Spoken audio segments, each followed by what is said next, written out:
বন্ধুরা, welcome back to my channel Munmun Haldar. আশা করছি তোমরা সবাই খুব ভালো আছো, সুস্থ আছো, আর আমিও মোটামুটি ভালো আছি। তো নতুন একটি ব্লগের সঙ্গে তোমাদের সবাইকে জানাই অনেক ওয়েলকাম। তোমাদের সুস্থতা কামনা শুরু করেই আজকের ব্লগটা আমি এখন থেকেই শুরু করছি। এখন বাজে সকাল 10:30। তো আমি এই সবেমাত্র পড়িয়ে এলাম বাড়িতে। বাড়ি এসে এখনো খাওয়া দাওয়া কোনো কাজ কমপ্লিট হয়নি। খুব ঠান্ডা বেশ মনে হচ্ছে বৃষ্টি হবে খুব ভালোই। তো দেখো এই যে এখন বাজে সকাল 10:30। এই যে বৃষ্টি শুরু হয়ে গেছে, ওয়েদারটা খুবই খারাপ আজকে। জি, খুবই খারাপ আজকে ওয়েদারটা। তো এখন আমার ঘরের কাজ কিছুই কমপ্লিট হয়নি। এর মধ্যে দেখো এই যে কারেন্ট চলে গেছে আর ঘর দেখো পুরোপুরি অন্ধকার। তো আমি এখন ঘরের কাজ কিছুই তোমাদের সঙ্গে শেয়ার করতে পারবো না। যাই হোক, ঘরের কাজগুলো আমি করে নিই এখন, তো তারপর তোমাদের সঙ্গে আবার দেখা হচ্ছে। এখানে আমি জানালা থেকে পর্দাটা সরিয়ে দিচ্ছি, তাহলে ঘরের ভিতরে একটু আলো পৌঁছাবে। আমি জানি না তোমরা কতটা কি দেখতে পাচ্ছ, বাট বাইরে ঝিরঝির করে বৃষ্টি হচ্ছে, আর কখন যে কারেন্ট আসবে তা আমি নিজেও জানি না। তো সকালবেলায় যা বাসি কাজ থাকে সেগুলোই করে নেব। আর এদিকে কথা বলতে বলতে তোমাদের সঙ্গে দেখো কারেন্টও চলে এসেছে, আর কারেন্টটা এসে বেশ ভালোই হলো। তাহলে আমি আমার কাজের ভিডিওগুলো আমি তোমাদের সঙ্গে শেয়ার করতে পারবো। আসলে এই ঘরে যদি আবার 2-3টে জানালা থাকতো তাহলে আবার কোনো সমস্যা হতো না। মাত্র 2টো জানালা রেখেছে এই ঘরে, একটা এই পাশে আছে আর একটা হলো ওই পাশে, কিন্তু তবুও ঘরের ভেতরে আলোটা খুব ভালোভাবে পৌঁছায় না। আর তোমরা হয়তো এই পাতলা কম্বলটা ভাঁজ করা দেখে সবাই হাসতে পারো, কারণ এই গরমের মধ্যে এই পাতলা কম্বল আবার কে ব্যবহার করে? হ্যাঁ, এই পাতলা কম্বলটা আমিই ব্যবহার করি।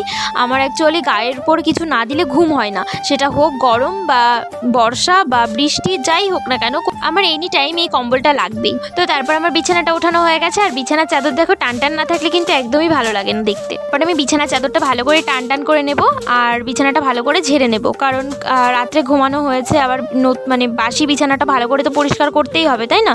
কারণ আজকে দিনটা তো সারাদিন এই বিছানার পরেই কাটবে। আমার বিছানা ঝাড়াটারা সব কমপ্লিট হয়ে গেছে। এখন আমি আলনাটা একটু গুছিয়ে নেব। এদিকে 2-3টে ওড়না ছিল, কেচেছিলাম, সেই ওড়না 2-3টেই এখানে ঝুলিয়ে রাখবো। আমি তোমাদেরকে বলেছিলাম যে একদিন পর একদিন ব্লগ পোস্ট করব, কিন্তু বেশ কিছুদিন হলো, 3-4 দিন মতন হয়ে গেল যে আমি ব্লগটা দিতে পারছি না ঠিকঠাক। দেখো, একটা অবিবাহিত মেয়ের কী বা কাজ থাকতে পারে? হয়তো এই বিছানা ওঠানো, ঘর ঝাড় দেওয়া, জল আনা, জামা কাপড় কাচা, এই টুকটাক কাজই থাকতে পারে।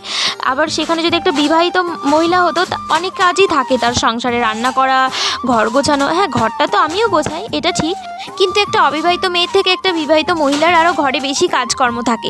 আর আমি তোমাদেরকে সবসময় একটু নতুনত্বের মধ্য দিয়ে নিয়ে যেতে চাই। তো এই ডেইলি একই কাজকর্ম, একই ব্লগ দিলে কি তোমরা দেখতে ভালোবাসবে? আচ্ছা, তোমরা তাহলে আমাকে একটু কমেন্ট করে জানিও তো। তাহলে আমি আজ থেকে প্রতিদিনই যাই করি না কোনো কাজকর্ম, সব কিছুই তোমাদের সঙ্গে শেয়ার করব। আমি ওই যে বললাম না যে আমি চাই একটু নতুনত্বের মধ্যে দিয়ে নিয়ে যেতে তোমাদেরকে। তারপর আমি আবার ভাবলাম যে নতুনত্ব কী বা করবো, কারণ আমি বাড়ি থেকে তো তেমন বেরোতেই পারছি না। আমার থাকছে সকালবেলায় পড়ানো 8টার সময়, আমি পড়িয়ে আসছি বাড়ি 9:30টার সময়, বাড়ি এসে আবার 11:30টার সময় আবার পড়ানো থাকছে, দেন তারপর সন্ধেবেলায় 5টার সময় আবার পড়ানো থাকছে। এর মধ্যে আবার আমার নিজের পড়া আছে, আমি কখন যে কী করব আমি নিজেই বুঝতে পারছি না। তো কষ্টের মধ্যে দিয়ে আমি ভিডিওগুলো তৈরি করছি, ব্লগগুলো তৈরি করছি। তারপর তোমরা কি করছো? ভিডিওগুলো দেখছো কিন্তু কোনো কমেন্ট করছো না কেন বলো? তাহলে তো আমার একটু খারাপ লাগবেই, তাই না? তাহলে তো আমার ভিডিওর প্রতি কোনো ইন্টারেস্টই থাকবে না।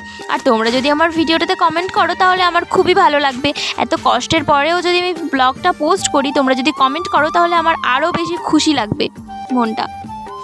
তো যাই হোক, আমার ঘরটাও ঝাড় দেওয়া কমপ্লিট হয়ে গেছে। আর দেখো পিছনে এই যে রোদ্দুর উঠেছে, মানে এই যে কি বাজে ওয়েদার, এখন রোদ্দুর, এখন বৃষ্টি, এখন মেঘ, কি যে বাজে একটা ওয়েদার এখন হচ্ছে এই 2-3 দিন ধরে। আর এখন প্রায় 11:10-15 বাজে। তো আমার এখন ভীষণ খিদে পেয়ে গেছে, আমি এখন রান্নাঘরে চলে এসেছি। ওয়েদার খুবই খারাপ। আমার দিদা দেখো ফ্যান চালিয়ে বসেছে।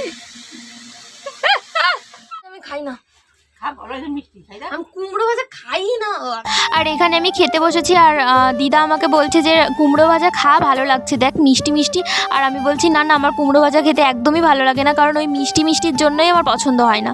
তো সকালে এখানে দিদা রান্না করেছিল সয়াবিন, আর সয়াবিনটা সত্যি খুব দারুণ টেস্ট হয়েছিল। আমার কাছে জিজ্ঞাসা করছিল দিদা যে কেমন হয়েছে সয়াবিন। আমি তো অনেক দিন রান্না করি না, বাড়িতে মামি থাকলে মামিই রান্না করে, বাট মামি তো বাড়িতে নেই, মামি গেছে বাবার বাড়িতে, তার জন্য দিদাই আজ রান্না করেছে। আর আমার যদি পড়ানো পড়ানো না থাকতো সকালে তাহলে আমিও একটু দিদার সঙ্গে হেল্প করতে পারতাম, বাট আমার তো পড়ানো ছিল তাই আমার সকাল সকাল পড়াতে চলে যেতে হয়েছে। তো তারপর এখানে আমি আর দিদা গল্প করতে করতে খাচ্ছিলাম। আর হ্যাঁ, তোমাদেরকে আমি একটা কথা বলি, তোমরা প্লিজ এই পিছনের ব্যাকগ্রাউন্ডটা দেখে আবার কোনো কিছু কমেন্ট করো না যেন, কারণ আমরা যেহেতু গ্রামে থাকি আর সেটা যেমন তেমন আমরা উনুনে রান্না করি। হ্যাঁ, গ্যাস আছে, গ্যাসেও রান্না করা হয়, কিন্তু উনুনে একটু বেশিই রান্না করা হয়। তার জন্য এই মশালগুলো পিছনে রেখে দিয়েছে, যাতে এই এখন যেহেতু বৃষ্টি হচ্ছে, বৃষ্টি বাইরে রেখে দিলে বৃষ্টিতে ভিজে যাবে, তার জন্য এখানে রান্নাঘরের পিছনের দিকটাই রেখে দিয়েছে। তো তারপর আমার খাওয়া হয়ে গেছে আর আমি এখানে আমার থালাটা ধুয়ে নিচ্ছিলাম।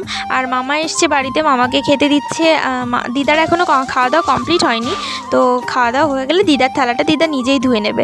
আর আমার যেহেতু ঘরে কাজ রয়েছে, তো আমি ঘরের কাজগুলো এখন কমপ্লিট করে নেব সব।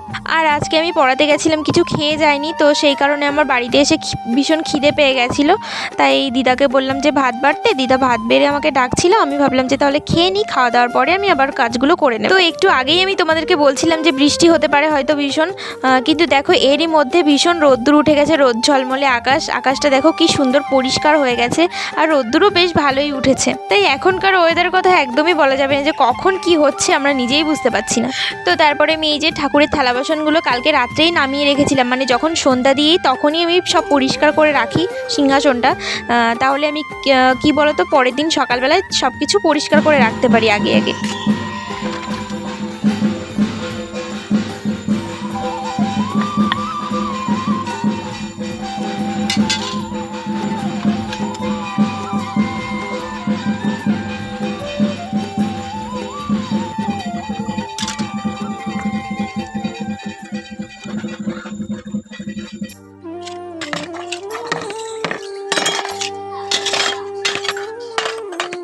তো তারপর আমার ঠাকুরের থালা বাসন মাজা কমপ্লিট, এখন আমি ধুয়ে নেব থালা বাসনগুলো ভালো করে।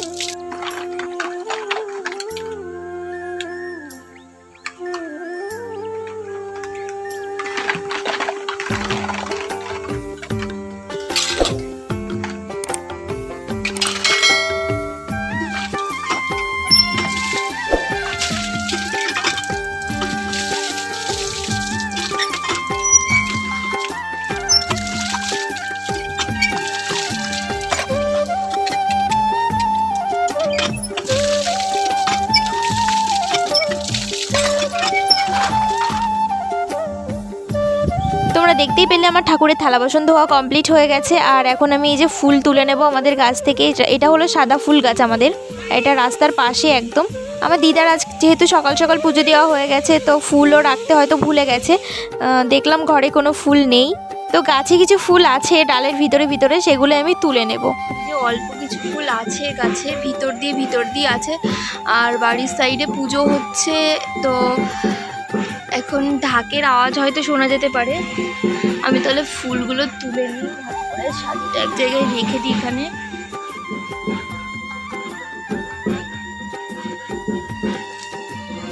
বেশ ভালোই ফুল আছে ভিতরে, যেহেতু সব ফুল তোলা হয়ে গেছে, যে কটা যা পাই তাতেই সন্তুষ্ট। আমি তো যেদিন ফুল পাই না সেদিন তুলসী পাতা, বেলপাতা এইসব দিয়েই পুজো দিই। সব দিন তো আর ফুল পাওয়াটা সম্ভব হয় না, তো এই যে কিছু কিছু আছে তুলে নিতে হবে।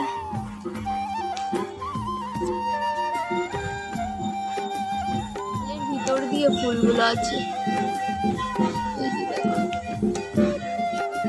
এই কটাই পেয়েছি। আর চলো তাহলে পিছনে গিয়ে দেখি পিছনের কাছে জবা ফুল আছে কিনা।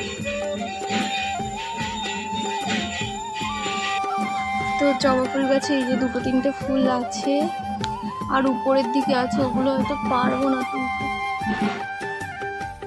এই হলো আমাদের জবা ফুল গাছ বাগানের সাইডে। আর এই দেখো এই গাছটার দেখো কত আম হয়েছে বড় বড়।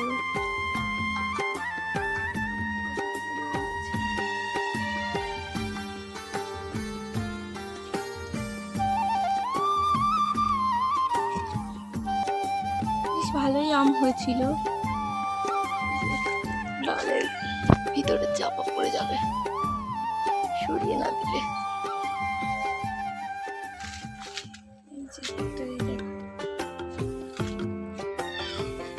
আর এই দেখো এইটা হচ্ছে সাদা জবা ফুল গাছ, কিন্তু আমার দিদার সব ফুল তোলা হয়ে গেছে। এই গাছেও ফুল ফোটে, দেখো দেখো,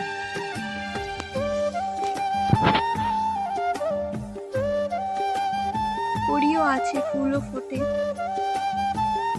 তো আজকে দিদার তোলা হয়ে গেছে সব ফুল। পেয়েছি দুটোতেই আমার হয়ে যাবে, আমি অল্পতেই সন্তুষ্ট। আর কটা তুলসী পাতা তুলে নেবো, এই যে তুলসী গাছ, দেখো অ্যালোভেরা গাছ হয়েছিল আমাদের এখানে। তুলসী গাছ থেকে কটা তুলসী পাতা ছিঁড়ে নেবো।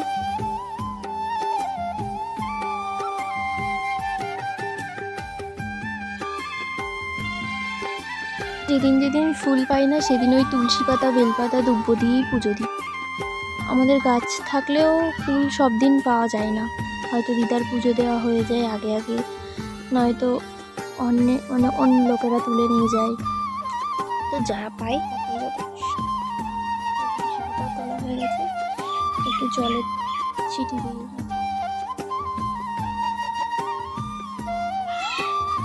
তো তারপর আমার ঠাকুরের থালা বাসনও দেওয়া হয়ে গেছে আর ফুলও তোলা হয়ে গেছে। এখন এই যে পড়তে এসেছে আমার কাছে ছোট্ট পুচকে স্টুডেন্টটা। তো চলো তাহলে আমি পড়িয়ে নিই, তারপর তোমাদের সঙ্গে আবার দেখা হচ্ছে। আর আমার পড়ানো হয়ে গেছে, এখন আমি যাচ্ছি জল আনতে, কারণ ঘরে একটুও জল নেই। আর বেশিরভাগই আমার ঘরে জল না থাকলে আমি ওই স্নান করার আগেই জলটা এনে রেখে দিই। তো তারপর আমি এই যে জল এনে স্নান টান করে চলে এসেছি আমার ঠাকুরের পুজো দিতে। আর সিংহাসনটা আমি প্রতিদিনই একটা শুকনো ন্যাকড়া দিয়ে মুছি, কারণ না হলে একটু ধুলো ধুলো পড়ে যায়, আর এঁঠো জিনিসের মধ্যে তো আর খেতে দেওয়া যায় না ঠাকুরকে, তাই না? তো আমার ভিডিওটি তোমাদের ভালো লাগলে লাইক কমেন্ট শেয়ার করে দেবে। আর তোমরা যারা আমার চ্যানেলে নতুন আছো তারা অবশ্যই আমার চ্যানেলটি সাবস্ক্রাইব করে আমার পাশে থাকবে। চলো তাহলে আমি পুজোটা দিয়ে নিই, তারপর তোমাদের সঙ্গে আবার দেখা হচ্ছে।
তো তারপর আমার এখানে পুজো দেওয়া হয়ে গেছে। আর এই যে বলছিলাম না বাড়ির পাশে পুজো হচ্ছে, সেই পুজো বাড়ি থেকে এই যে প্রসাদ নিয়ে বাড়ি যাচ্ছে। তো তারপর বাড়িতে এসে আমি অল্প একটু প্রসাদ খেয়ে নিয়েছি, আর প্রসাদ খেয়ে তারপর ভাত খেয়ে নিয়েছি, যেহেতু অনেক দেরি হয়ে যাচ্ছিলো, 3:30 বেজে যাচ্ছিলো প্রায়।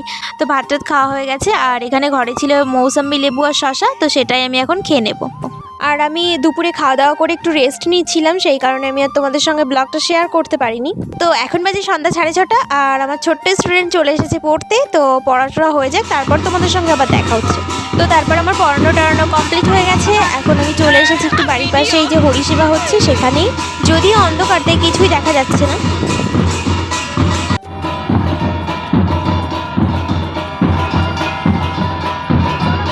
রাত্রের খাওয়া দাওয়া কমপ্লিট হয়ে গেছে, আর খাওয়া দাওয়া করে আমি এখানে হাত মুখ ধুয়ে চুল টুল বেঁধে ফ্রেশ ট্রেশ হয়ে নিয়েছি। তো আজকের ব্লগটা আমি এখনই শেষ করছি। ছিল আমার আজকের সারাদিনের ভিডিও, কেমন লাগলো অবশ্যই কিন্তু কমেন্ট করে জানিও। যদি ভালো লেগে থাকে তাহলে অবশ্যই like comment share and subscribe করতে কিন্তু একদমই ভুলবে না। তো দেখা হচ্ছে আবার নেক্সট কোনো ব্লগে। ততক্ষণ সবাই সুস্থ থেকো, ভালো থেকো, good night and bye bye সবাইকে।